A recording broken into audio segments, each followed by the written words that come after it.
बच्चों तो स्टार्ट कर रहे हैं हम लोग इंग्लिश लैंग्वेज, यानी कि ये 15 नंबर क्वेश्चन आते हैं। टेस्ट सीरीज नंबर 2 है किसका, तो बिहार सिविल कोड प्यून और अर्दली का जो 15 नंबर क्वेश्चन आएंगे इंग्लिश का, उसका टेस्ट सीरीज नंबर 2 है। ठीक है, तो स्टार्ट करते हैं 36 नंबर क्वेश्चन में स्टार्ट करते हैं। 36 में क्या बोल रहा है, select the most appropriate synonyms of the given word. Synonyms पूछ रहा है, यानी कि सेम मीनिंग होना चाहिए। तो कंडेन मतलब क्या होता है, कंडेन मतलब किसी को माफ़ करना होता है। तो ऑप्शन में क्या लिखा, फॉरगिव, फॉरगिव मतलब ही माफ़ करना होता है। यहाँ रिजॉइस नहीं होगा, पनिश नहीं होगा, इसको पनिश कर रहा है, स्कोल्ड, ये बिल्कुल नहीं होगा। तो सही आंसर क्या होगा, फॉरगिव होगा, यानी कि किसी को माफ़ करना। इसका क्या हो जाएगा, सिनोनिम्स क्या हो जाएगा, फॉरगिव हो जाएगा। नेक्स्ट पढ़ते हैं 37 नंबर। 37 होगा, select the most appropriate synonyms of the given words. इसमें भी सिनोनिम्स पूछ रहा है। रिलीज, किसको रिलीज कर रहे हो आप, तो इसका सिनोनिम क्या होगा, होल्ड होगा, बिल्कुल नहीं, पकड़ना थोड़ी होगा। इसका सही आंसर क्या होगा, बी होगा, फ्री करना। रिलीज यानी कि फ्री करना, तो इसका होगा बी नंबर ऑप्शन। सी कैप्चर बिल्कुल नहीं होगा, डी कीप ये भी नहीं होगा, तो क्या होगा सही आंसर फ्री होगा। नेक्स्ट आता है 38 नंबर क्वेश्चन, जिसमें बोला select the most appropriate meaning of the given items. Item क्या दिया हुआ है, ऑन द बैक बर्नर, जो पीठ पीछे चल रहा है भाई, ऑन द बैक बर्नर। इसका सही आंसर क्या होने वाला है, दो क्या लिखा, to temporarily not deal with some matter because it is not urgent. इसका मतलब ये होगा किसी चीज़ से डील नहीं करना उस समय, अर्जेंट नहीं है क्योंकि वो अर्जेंट नहीं है।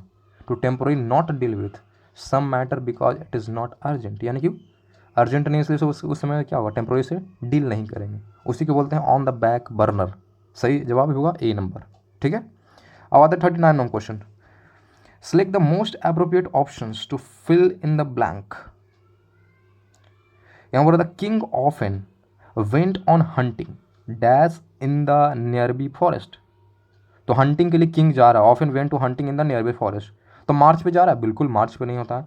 यहाँ पे टूर पे जा रहा है, बिल्कुल नहीं। जर्नी पे जा रहा है, नहीं। तो इसका सही आंसर क्या होगा, एक्सपेंडेशन होगा। एक्सपेंडेशन का इस्तेमाल करेंगे, अगर कोई जा रहा है हंटिंग वर्क करने के लिए तो क्या होगा, एक्सपेंडेशन का इस्तेमाल करेंगे। मार्च, टूर या जर्नी का इस्तेमाल बिल्कुल नहीं करेंगे। ठीक है, सही आंसर क्या होगा, बी होगा, एक्सपेंडेशन। नेक्स्ट पढ़ते हैं 14 में बोला read the sentences carefully and find the grammatical error. अगर नहीं है तो नो ईरर वाले को सेलेक्ट करो। यहाँ पर क्या लिखा हुआ है, we need to replace all the old furniture dash. यहाँ पे लिखा हुआ नो ईरर, इसमें गलत क्या है, we need to replace all the old furnitures. यहाँ देखो फर्नीचर क्या है, फर्नीचर्स का इस्तेमाल किया गया, फर्नीचर्स नहीं होता, फर्नीचर होता है, इसका इस्तेमाल इसमें बिल्कुल नहीं करेंगे। ठीक है, यहाँ की कॉन्टेबल यहाँ पे याद रखना है, इसको एस लगाना नहीं है, बिल्कुल नहीं लगाना है। यहाँ पे क्या होगा, सही आंसर क्या होगा, ओल्ड फर्नीचर होगा, फर्नीचर्स नहीं होगा, इसलिए इसका गलत आंसर क्या हो गया, सी हो गया। सी हमारा यहाँ पे गलत है, इसलिए सी मैंने मारा। ठीक है, नेक्स्ट आते हैं 41 नंबर क्वेश्चन। ये लिख रहा है read the sentences carefully and find the grammatical error. इसमें पूछ रहा है भाई, तो क्या है क्वेश्चन, लिखा हुआ they went straight to the place and return back soon. फिर लिखा हुआ no error, D number option में, they went straight to the place and return back soon. तो यहाँ याद रखना है कि रिटर्न के साथ कभी भी आप बैक का इस्तेमाल बिल्कुल नहीं करोगे। रिटर्न तो वापस खुद आ ही रहा है, तो बैक का इस्तेमाल क्यों करोगे। तो याद रखना, रिटर्न कहीं भी लिखा हुआ है, उसके बाद अगर बैक है तो उसको मान लो गलत है, वो रिटर्न बैक नहीं होता, सिंपल यहाँ पर रिटर्न होना चाहिए था, रिटर्न सून होना चाहिए, बैक का इस्तेमाल बिल्कुल नहीं करेंगे। इसका गलत आंसर क्या हो गया, सी हो गया, इसलिए सी को मारा मैंने। ठीक है, नेक्स्ट आते हैं, select the option that express the given sentence in active voice. Passive आपका दिया हुआ, एक्टिव वॉइस बनाना है। लिखा हुआ let the children be given enough time to read, let the children to be given enough time to reach. इसका सही answer क्या होगा, ऑप्शन 1 में बोल रहा है कि लेट अस का इस्तेमाल क्यों करेंगे, let us give the children enough time to reads, ये बिल्कुल नहीं होगा। नेक्स्ट है give the children enough time to reads. अब सी में है लेट द टाइम, यहाँ देखो एक्टिव वॉइस में जनरल क्या होता है, give the children enough time to reads. इसका जो ये होने वाला है एक्टिव ये होगा, क्योंकि जो जनरली ऑर्डर दे रहा है या कुछ सेंटेंसेस है, इसमें क्या हम जनरली लेट का इस्तेमाल करते हैं, कोई चीज़ कर रहा है तो उसको करने दो, लेट का इस्तेमाल कर देते हैं।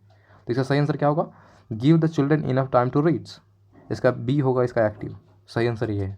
आपने एक्टिव पैसिव नहीं पढ़ा तो जाकर पढ़ लीजिए, उसके बाद आपको आसानी से इसको बन जाएगा। ठीक है, नेक्स्ट पढ़ेंगे 43 नंबर क्वेश्चन क्या बोल रहा है, select the option that can be use as a one word substitution for the given group of words. यानी कि इस सेंटेंस के लिए आपको एक वर्ड का इस्तेमाल करना है।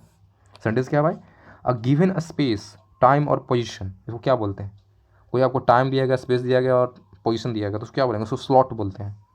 ऑप्शन में लिखा हुआ, ए में लिखा हुआ शॉर्ट, बिल्कुल नहीं, स्टफ नहीं होगा, स्टॉक नहीं होगा। सही आंसर क्या होगा, स्लॉट होगा। अ गिवन स्पेस, टाइम और position is called slot.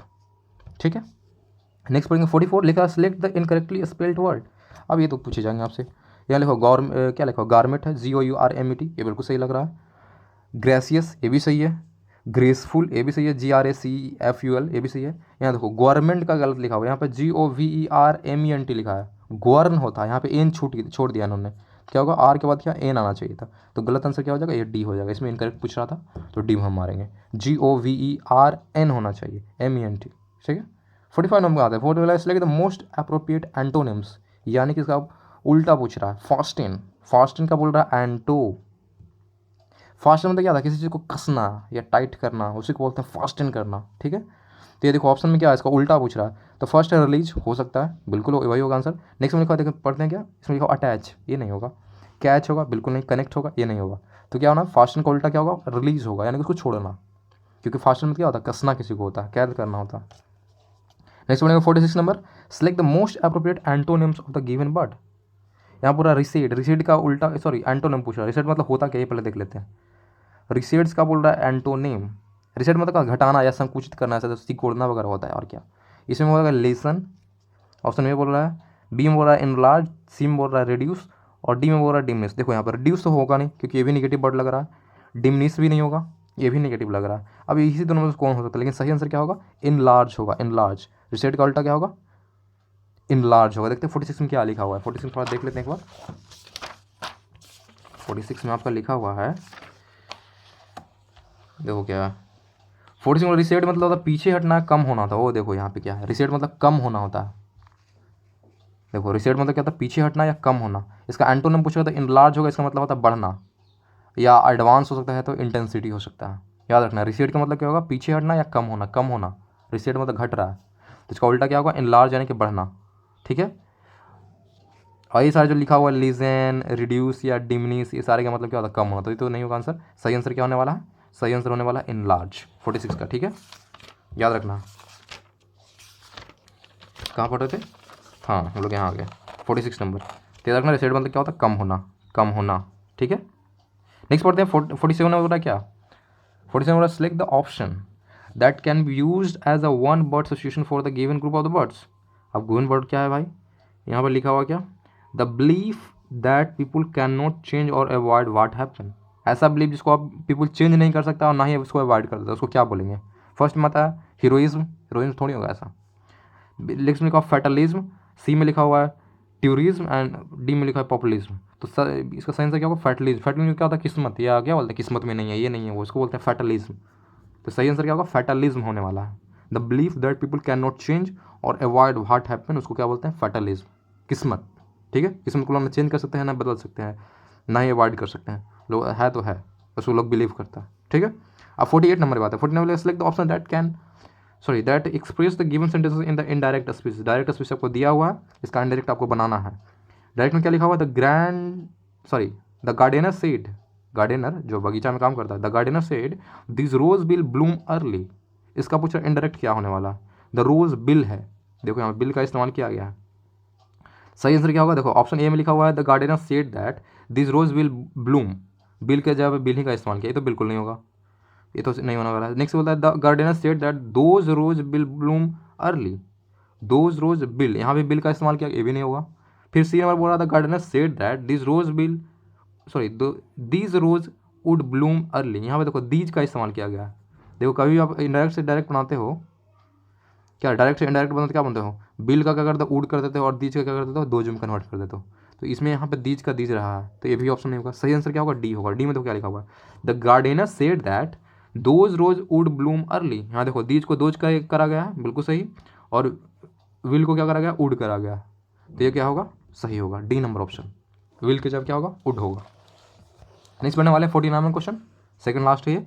Select the most appropriate meaning of the given items. More और लेस का मतलब क्या होगा, अंदाज लगाओ आप। ऑप्शन ए में लिखा एग्जैक्टली, बिल्कुल नहीं। समटाइम्स मोर समटाइम लेस, अजीब है, ये तो ऑलरेडी लिखा है मोर और लेस। फिर लिखा हुआ सी में लिखा हुआ अप्रोक्सीमेटली, और डी में लिखा हुआ करेक्टली। तो सही आंसर क्या होगा, अप्रोक्सीमेटली। मोर और लेस दोनों बोल रहे हैं हम, यानी कि एक्समोट क्या बोलते हैं, अंदाज लगा रहे हैं, क्या बोलते हैं, अप्रोक्सीमेटली इतना ही होगा, है कि नहीं। तो इसका सही आंसर ए होगा, अप्रॉक्सीमेटली। नेक्स्ट बनने वाले 50 नंबर क्वेश्चन। 50 नंबर वाला select the most appropriate option to fill in the blanks. यहाँ पे फिल इन द ब्लैंक्स में क्या भरोगे, सेंटेंस क्या है, the ancient Indian text dash tree and plants to be animate being that should never be harmed. Animate being का मतलब क्या होता है? एनिमेट का मतलब होता है जिसमें जीवन हो, यानी कि जान हो। तो क्या लिखा होता है? Ancient Indian text dash tree and plant to be animated. देखो एंशिएंट टेक्स्ट में क्या बोला गया है, जो पुराने जो हमारे इंडियन जो टेक्स्ट वगैरह जो लिखावट है, जो किताबें हैं, उसमें क्या बोला गया है? जो ट्री है और प्लांट है उसमें क्या होता है? जान होता है। तो क्या उन्होंने करा? एग्जैक्ट बोला है? नहीं, उन्होंने कंसिडर करा है या इंस्पेक्ट करा है या तो रिफ्लेक्ट करा है। तो ना ही ए होगा, ना ही सी होगा, ना ही डी होगा, ना एग्जैक्ट, ना एक्सट्रैक्ट होगा, ना ही इंस्पेक्ट होगा, ना ही रिफ्लेक्ट होगा। सही आंसर क्या होगा? कंसिडर। उन्होंने कंसिडर करा था, मान के चलते थे वो लोग कि जो नेचर है उसमें क्या होता है? जान होता है। ट्री में क्या होता है? जान होता है। और क्या है? टू बी एनिमेट बीइंग्स है, यानी कि उसमें जान है। ठीक है, तो सही आंसर क्या होगा? बी नंबर सही होगा। तो आज के लिए इतना ही। ये था हमारा 15 क्वेश्चन। सेट नंबर 2 था किसका? तो बिहार सिविल कोड, पियून और अर्दली का। ठीक है, तो आज के लिए थैंक यू, इतना ही।